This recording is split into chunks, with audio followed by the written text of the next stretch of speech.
നീ പറഞ്ഞില്ലെങ്കിൽ നിന്നെ ഞങ്ങൾ കൊല്ലും. മോനെ, നീ ഒന്ന് പറ, നിനക്കറിയാം തേനി മരിച്ചത് എങ്ങനെയാണ്? എനിക്കറിയില്ല, ഞാൻ ഒന്നും കണ്ടിട്ടില്ല. പിന്നെ എന്തിനാ നീ ആകെ വേർത്ത് ഞങ്ങളെ കണ്ടപ്പോ പരിഭ്രമിച്ചത്? ആര് പറഞ്ഞങ്ങനെ? അതൊക്കെ പോട്ടെ, നിനക്കറിയാത്തൊരു കാര്യം പറയാം. നീ കണ്ടത് അയ്യപ്പനെ തകർക്കാൻ വന്നവരെയാണ്. മനസ്സിലായില്ലല്ലേ?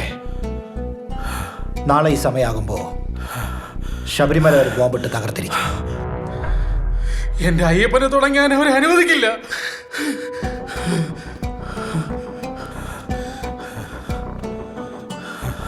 ഇതെങ്ങനെ നിന്നെ ഞാൻ പറഞ്ഞ് മനസ്സിലാക്കണമെന്ന് എനിക്കറിയില്ല. പക്ഷെ നീ അത് പറഞ്ഞില്ലെങ്കിൽ നിന്റെ ശബരിമല അവിടെ കാണില്ല. ഞാൻ പറയാം, എനിക്ക് തേനിയെ വലിയ ഇഷ്ടമായിരുന്നു. അവൾ അമ്പലത്തിൽ തൊഴുതിട്ട് പോകുന്ന സമയത്ത് ഞാൻ അവളുടെ കൂടെ പോയി.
അവൻ്റെ അടുത്തേക്ക് വേറൊരാൾ വന്നു.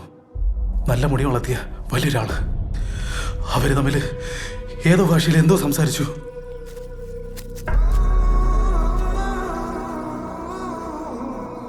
हमारा मकसद पूरा होने से पहले अगर दोबारा ऐसी हरकत की तो मुझसे बुरा कोई नहीं होगा, समझे?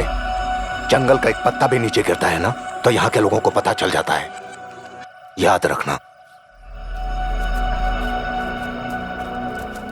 സാറേ, ഒരു കാര്യം, എൻ്റെ കനിയെ നശിപ്പിച്ചവനെ സാറന്മാർക്ക് കിട്ടില്ല. കാടെന്താണെന്ന് വെളിയിൽ നിന്ന് വന്നവർക്ക് അറിയില്ല.